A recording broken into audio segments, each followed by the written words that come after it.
السلام علیکم ورحمۃ اللہ وبرکاتہ۔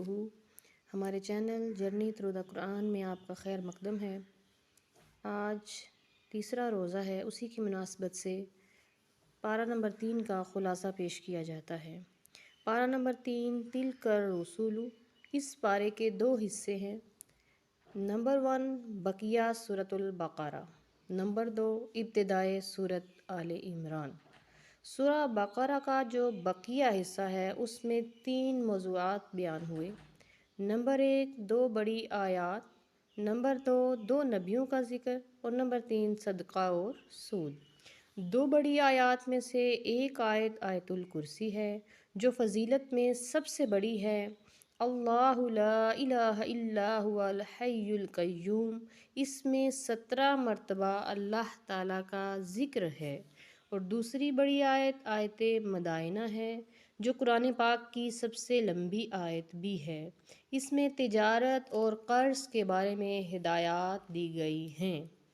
نمبر 2 نبیوں کا تذکرہ ملتا ہے۔ ایک حضرت ابراہیم کا نمرود سے مکالمہ و مباحثہ بیان ہوا ہے، اور حضرت ابراہیم علیہ السلام کی احیاء موتا یعنی مردوں کو زندہ کرنے کی مشاہدے کی دعا بھی بیان ہوئی ہے۔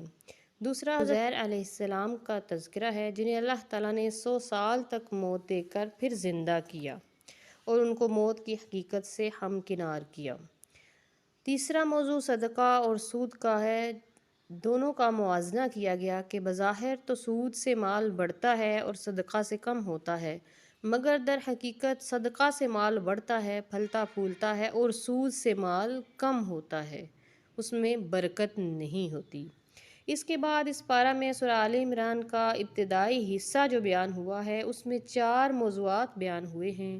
ایک سورہ بقرہ سے اس کی مناسبت، نمبر 2 اللہ تعالیٰ کی قدرت کے 4 قصے بیان ہوئے، نمبر 3 اہل کتاب سے مناظرہ، مباہلہ اور پھر مفاہمہ کا بیان ہوا، نمبر 4 انبیاء سابقین سے عہد لیا گیا۔ سورہ بقرہ سے مناسبت یہ ہے کہ دونوں صورتوں میں قرآن کی حقانیت بیان ہوئی اور دونوں میں خطاب اہل کتاب سے ہے۔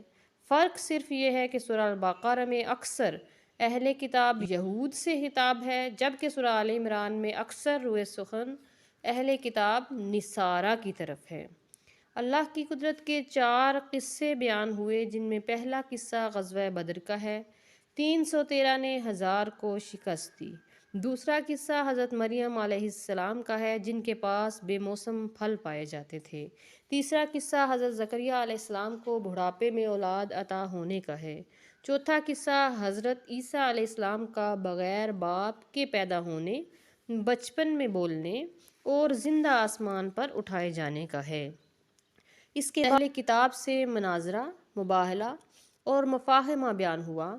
اہل کتاب سے سب سے پہلے مناظرہ ہوا، پھر مباہلہ کہ تم اپنے اہل و عیال کو لاؤ، میں اپنے اہل و عیال کو لاتا ہوں، پھر مل کر خضوع و خشوع سے اللہ تعالیٰ سے دعا مانگتے ہیں کہ ہم میں سے جو جھوٹا ہے اس پر خدا کی لعنت ہو، لیکن وہ تیار نہ ہوئے۔ پھر مفاہمہ ہوا۔ مفاہمہ مفاہمت سے ہے جس میں بہترین راہ نکالی جاتی ہے، یعنی ایسی بات کی دعوت دی گئی جو سب کو تسلیم ہو، اور وہ ہے کلمہ لا الہ الا اللہ۔